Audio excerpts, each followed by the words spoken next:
Welcome to SportsBeat KC, the Kansas City Star's daily sports podcast. It's Wednesday, February 1st, and I'm Blair Kirchhoff. The Chiefs' Super Bowl conversation forges ahead with the Star columnists Vahe, Gregorian, and Sam McDowell. We talk about how the Chiefs won the AFC Championship, but also the meaning of the victory for the organization and for Patrick Mahomes. Yes, this was an important victory for reasons beyond qualifying for the Super Bowl. Finding deeper meaning. That's what columnists do, and there are none better than Sam and Vahe. Okay, let's get started. I didn't get a chance to talk to you guys after the game. You were locked in on your columns, and they were fantastic, by the way. It was great reading this morning, and here I am breaking my rule of dating the conversation. This is running Wednesday, posting Wednesday. We're actually recording it on Monday, so there will be references to the game last night. So just so we're clear, that means Sunday's AFC Championship game with the Chiefs defeating the Cincinnati Bengals 23-20 to win a spot in the Super Bowl, third in 4 years for the Chiefs. I think your columns are a good place to start on this. We drilled down locker room scenes and eavesdropping, as you're known to do, Sam, just kind of listening in. Some really good stuff. What was your favorite sort of eavesdrop moment from post-game on Sunday? I thought the difference in how every player took it and every coach took it, I thought was pretty cool. I think there were, you mentioned this, Blair, last night, but all three coordinators kind of made some comment on their way by, and they all should have felt really good for different reasons. The players, a lot of whom I mentioned, like Brian Cook, and just had really good redemption stories themselves. And it's all baked into a larger team redemption story. And, you know, I mentioned this in my column, but they needed to beat the Bengals. Not just, you know, factually to get to a Super Bowl, but for their own psyche. And I don't know how much they would admit that, but I think they needed to beat the Bengals. And I thought it was a much more lively room than it was in 2019, even though this group has been there before, a lot of them. That group, almost none of them had been. I think, Terrell Suggs maybe had been. But I thought the energy was feeding off of what they'd heard from the other side throughout the week outwardly. But I thought subconsciously they needed to beat this team at some point.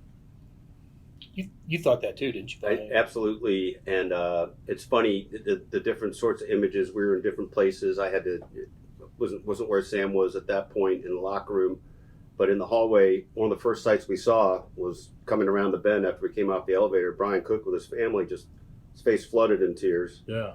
And then, you know, being in the hallway, procession of coordinators, procession of everybody, right? Frank Clark coming up. You could smell the cigar coming, 50 feet away.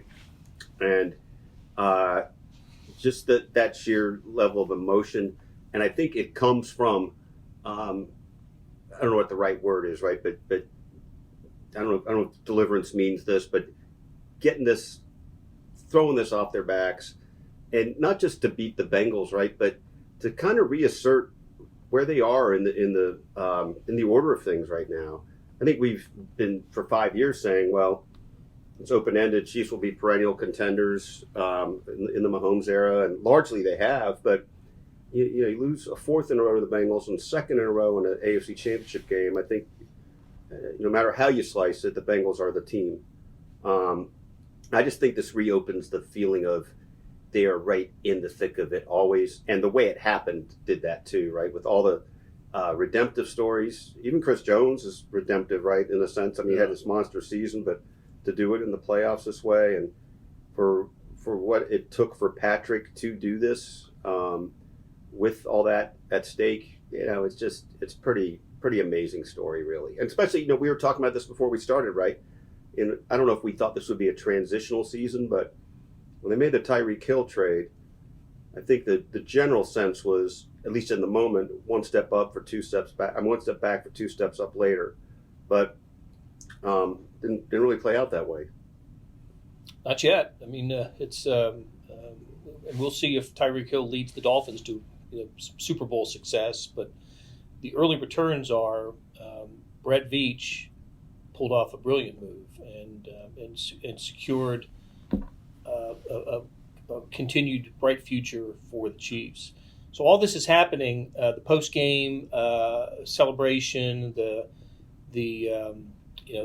I would say a good performance by the Chiefs against a terrific team, but not the cleanest performance, right? I said this on our post-game SportsBeat Live. I had big problems with the way the Chiefs handled the final part of the first half, their last possession of the first half, and then Mahomes fumbling, just having the ball leave his hand, and you couldn't help but harken back to the regular season game where Kelsey fumbles. They pulled the ball from Kelsey for a fourth quarter fumble, and then of course the AFC title game a year ago with the horrible second half by Patrick Mahomes, who said it was the worst half of football he's ever played.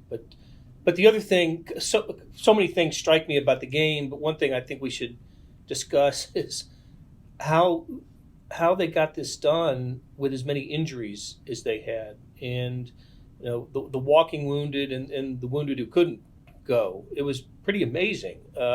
They were in not great shape coming into the game. Actually, they were in better shape than they had been in recent weeks because Cole Hardman was back, and they hadn't seen him. But during the game, L'Jarius Sneed, Kadarius Toney, Willie Gay, who else left? Hardman, Juju. Yeah, Juju Smith-Schuster. Hardman left the game. It's pretty amazing that they were able to and win this thing in the end with so many frontline guys off the field. Well, it was funny because Andy Reid, during the call we had on Monday, good one. I like the way you did that. Smiled when he was asked about one. I think the at that point of the game, the way the receivers split out were Marcus Kemp, Jody Fortson, and Blake Bell. I don't recall that play specifically, but he was asked about it. Noah Gray. Noah Gray. Yeah, Noah Gray. Sorry. By the way, a couple great blocks by Noah Gray yesterday, but I Sunday, you mean? Digress. Sunday. Anyway, but it was really extreme, and they started off. I mean, I know Justin Watson isn't the marquee player, but he's had a lot of snaps. So it starts off without him even playing because he's sick, and then Toney gets hurt and doesn't come back, right? And now Juju somehow comes back in. I think he was the last guy able to get off the field later. I mean, he really looked. We all saw that. We saw him limping into the locker room. Fife and drum corps look, right? Exactly, It was bad.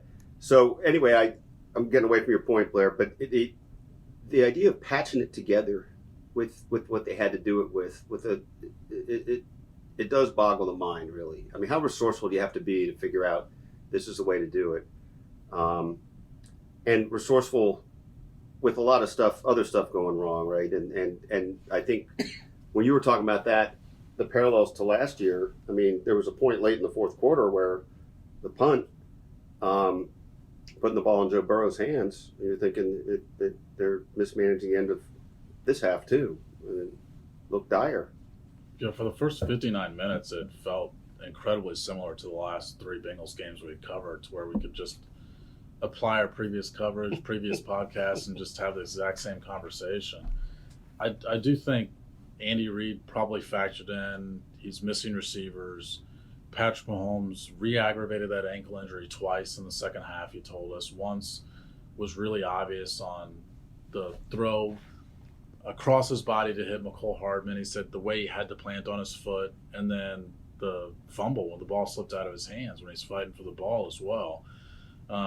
But in the end, Andy Reid decides that Joe Burrow is going to decide the outcome of the game. And it's been the wrong decision every time they face the Bengals. And I can't believe he hasn't learned that lesson yet, that the ball should be in Patrick Mahomes' hands, not in Joe Burrow's hands to decide this game.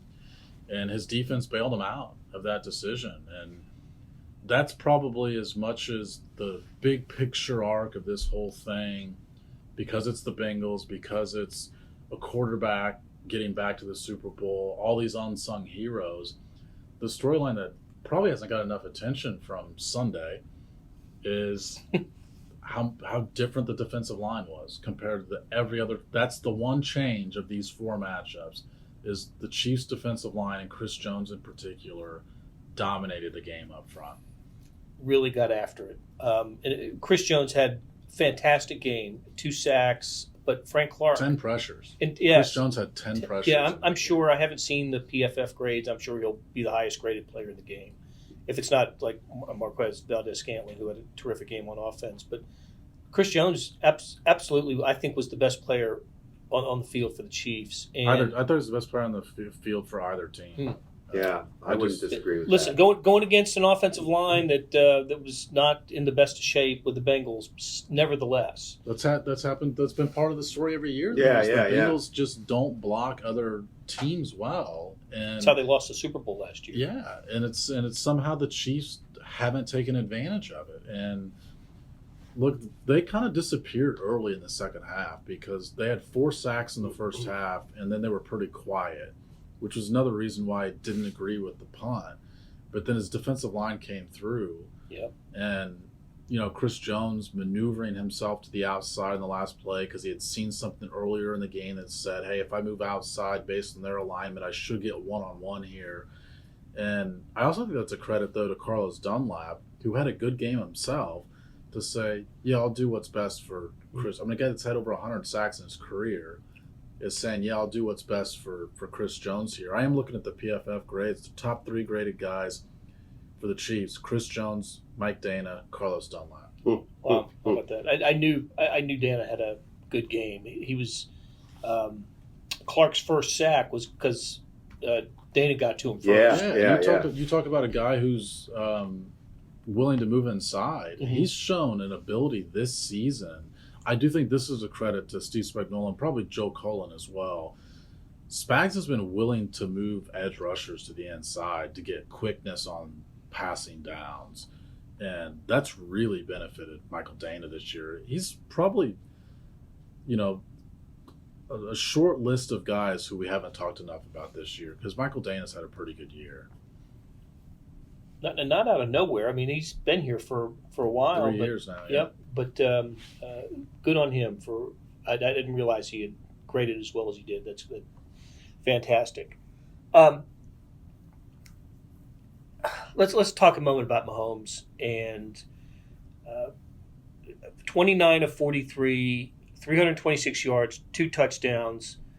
The touchdown pass to Marquez Valdez-Scantling was probably the play of the game offensively for the Chiefs. Smallest of windows, and I think we heard in the post game that he didn't actually see him. Saw his hand go up. Saw his hand go up and couldn't see. I can't remember the term he used exactly, but couldn't see in front of him. Was that what I think he said? So throws the line drive, and I have to put this in my mind's eye, but I think I have this right. I mean, Patrick was on the move a little bit, and a little across the body, into, again, the only window he could put it in.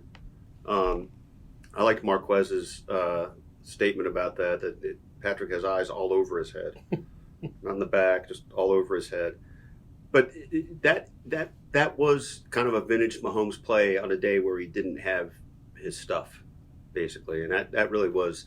And the Kelsey touchdown pass was its own special thing. It's funny, maybe our audience would be interested in this. I mean, we end up kind of constantly talking through the game about, things that seem like pivotal moments or worth exploring later. There was certainly a point in the game where, if it proceeded as it was, that you could see a lot to write about just in the Kelsey Mahomes touchdown there, with both of them so hurt. And I noticed they didn't jump high five each other or chest bump. They just shook hands on the deal. Yes. Sam got in the question to Travis Kelce, and this is in a little way has been, I think, underplayed. I just at the end, as Travis was getting ready to walk off, Sam basically asked, "How were you close to not playing?" And Travis really sounded like it was tough. He was in doubt. Yeah, he was really in doubt.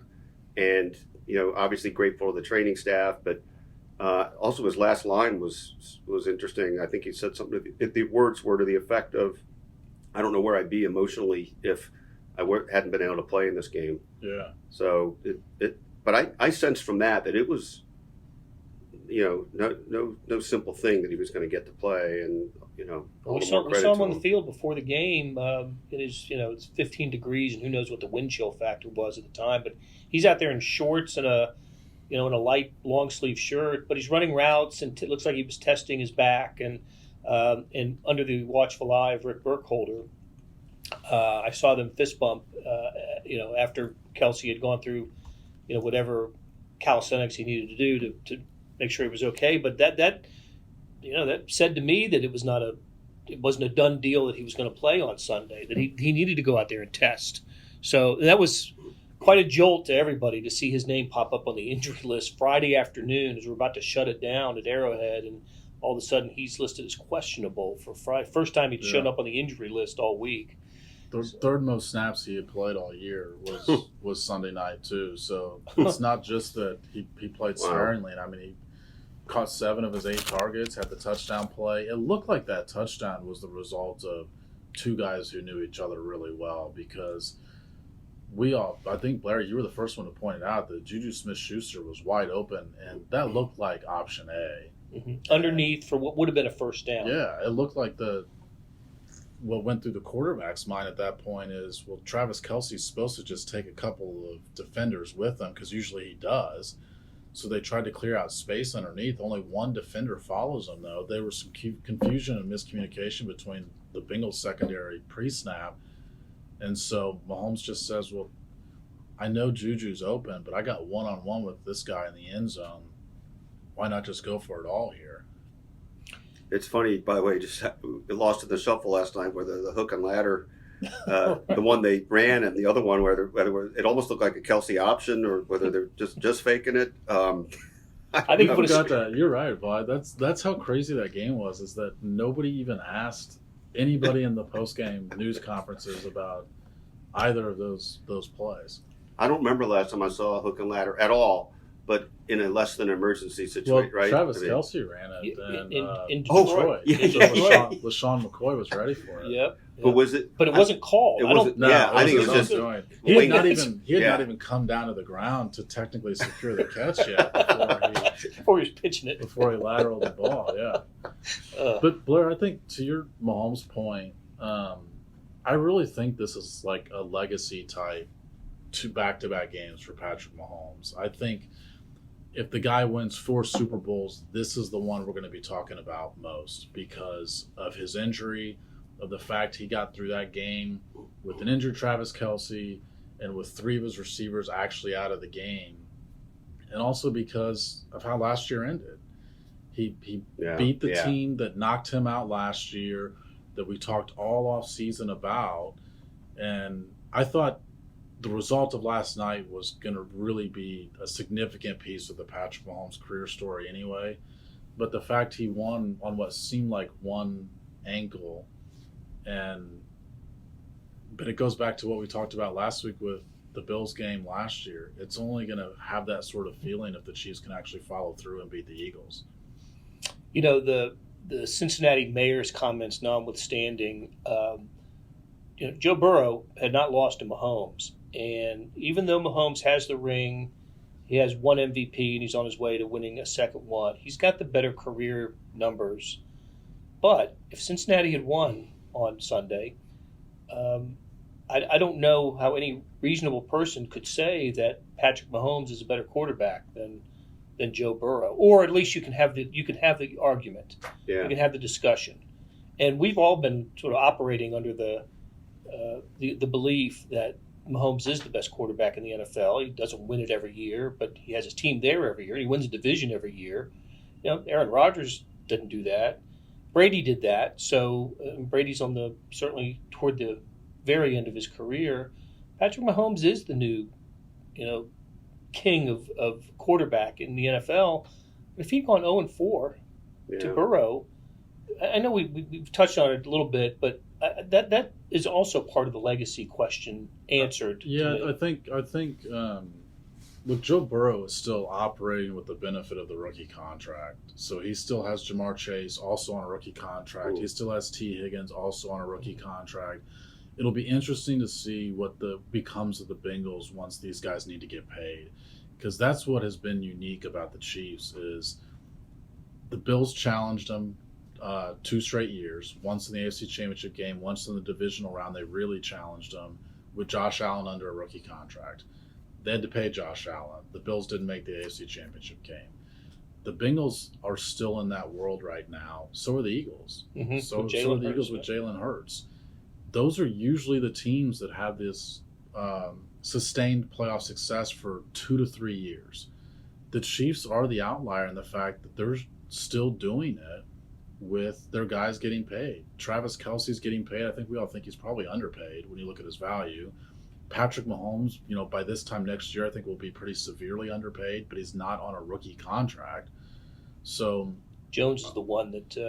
Jones is the one that they're going to have a decision on. But the Chiefs had to come to a decision in the offseason to get rid of a star player just to pay the quarterback and everybody else. The Bengals are not there, but they will be there.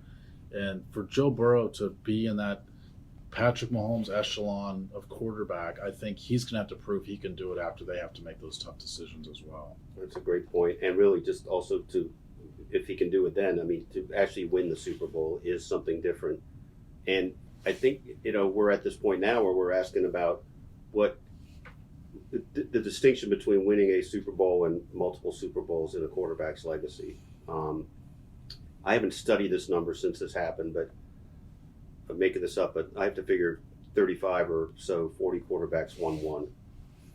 And I was actually looking that up. I was trying to look up that today, just to know, maybe because it does feel like when we're talking about legacy that it's a pretty select group who wins multiple, and I would guess that that list is pretty Hall of Fame heavy for guys that have won multiple Super Bowls. Yeah, I'll tell you the list, starting with Tom Brady with 7, right?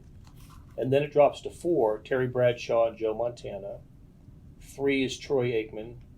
And then there's the list of 2, John Elway, Roger Staubach, Bob Greasy, Ben Roethlisberger, Bart Starr, Jim Plunkett, and Eli Manning. So, I'm sorry, Peyton Manning. Did I say Peyton yet? No. Yeah, Peyton and Eli. Yep.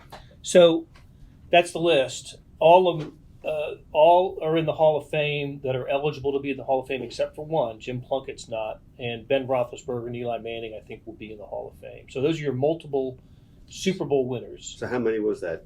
10? 10? Let's do this again. Brady, Bradshaw, Montana. 12. It's 12. Aikman, Elway, Staubach, Greasy, Plunkett, and a pair of Mannings. But see, I think Mahomes has the opportunity to get to, you only mentioned 4 guys that have 3. Yeah. I think that's the class I think Patrick Mahomes can get to, but you have to win at a higher percentage than the average. Because if you win half of your conference championships and half of your Super Bowls, that gets you to a quarter of your conference championship appearances. He's hosted a conference championship game 5 straight years. It would feel underwhelming on his resume if he finishes that 5-year run with just 1 Super Bowl. Totally agree. It's not, Buffalo Bills, right? They've won 1 and all that, but I think it get a little more heft and what really would seem befitting of what he's done, right? It would be that's probably the best way to phrase it, because it's not a criticism because he has to earn his way to get there. Yeah, and that itself is an accomplishment. But he has gotten there 5 times. Yeah. And knowing that piece of information, just starting from that as your baseline, you'd say, well, you got to win more than one of them. Well, I loved it. It may have been to your question, Vahe. I loved his thought yesterday about when he was young, he won the MVP and he won the Super Bowl, and he goes, "This is easy." We can, young and naive, and thought this is the way the world was. Yeah, he has said a thing or two like that a little bit this season. He said that during the season. Yeah. I actually asked him about just which one would mean more to you, and he said that's right. Getting another one would mean way more.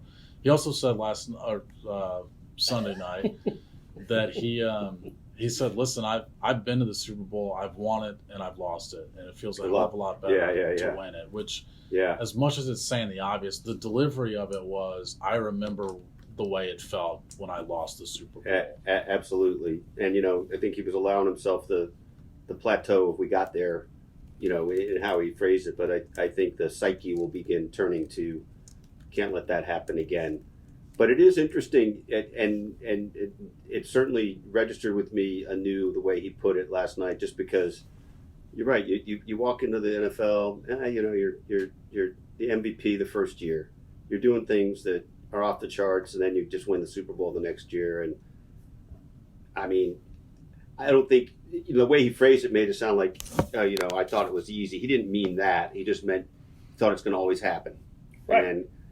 And I really love how he's like, he's experienced failure since then. It's, yes, right. A Lost lot of an people AFC would take title that game in overtime. that level of failure, level of just dreadful play. Yeah, it's so. But I think back to the main point here. We're living this era of Patrick Mahomes in real time, and it's pretty amazing, right? You see it, and there's always something that surprises. Still, always something that's like, I can't believe he did that. But I feel like if his career is to really stand for what it seems to be about, it's going to need some of those boxes checked, and you can't win the third without winning the second, right? So, the other thing too, it really strikes me is, I think we know this, right? They're going to contend, but there's going to be X factors every year. You can't even count on them ever being back in a Super Bowl, right? And as much as Kansas City's getting used to 5 straight AFL Championship games, I mean, I obviously can't take that for granted in any way. What's sort of incredible is that every year of his career, really, he has encountered some sort of adversity, as much as if you just look at the stats that we're talking about, 5 straight AFC Championship games, 3 Super Bowl appearances in 4 years. It seems like it's just been this pretty smooth ride. But, in 19, obviously, he has the knee injury, also the high ankle sprain. In 20, he plays with probably the worst offensive line to appear in a Super Bowl, maybe the worst offensive line to appear in a playoff game. In 21, it's self-inflicted with what happens in the second half to the Bengals. It was really the first time that we wondered how he might mentally respond to, that was failure. That was his own. That's true. That was his own personal failure as well. But not his alone, right? But I mean, he was a part of it. 2022, this season, now he's got this high ankle sprain. There's been more bumps in the road, I think, to Patrick Mahomes' journey than a lot of people would probably anticipate, just looking at the face of it. One other point that you just remind me of too is, okay, so really they were pretty vocal about, starting with Chris Jones to you in May or whatever that was, when he instantly is asked about last season and instantly talks about, the feeling of whiffing on Joe Burrow and that's going to drive him. And Chris reiterated that again on Sunday. But the idea of declaring that, we're dedicating this season to making up ground on that team, and I don't know if they said it that overtly, but that's the notion, right? We're gonna get past the Bengals, and we'd like to play them again in the AFC Championship game, right? I think that was the implication. To have that. Yeah, Patrick said that. Yeah. So to get there and then not beat them, what's your takeaway in the offseason this time? I was wondering, as much as we talked about this storyline last offseason, I think probably to the point where people are tired of it, it would be, tenfold this next year if you had lost to this team twice in a row in the postseason and four straight times overall. It really would have legitimately felt like, can they beat this team? Yeah, look, St. Joe can be a kind of a miserable place. For camp. That's right, for camp. Yeah, that's right. Yeah, for camp. Think about dragging up there for next July with the 0-4 hanging around their neck. So would you say the Bengals are in your minds? I mean, oh my gosh, yeah. So, all right, there's so much more to talk about, but we're going to save it for another day. Starting with, we've got to get into, Sam, I don't know if you know this, but of the three of us talking, one of us is a former Philadelphia Eagles employee. So we'll get into that in a bigger way. But on a serious note, the other topic I want to really explore is how much did beating Cincinnati take out of the Chiefs? We've just spent a half an hour talking about how important it was, and you could just tell from the energy and what they put into this game that this was a major accomplishment for the Chiefs.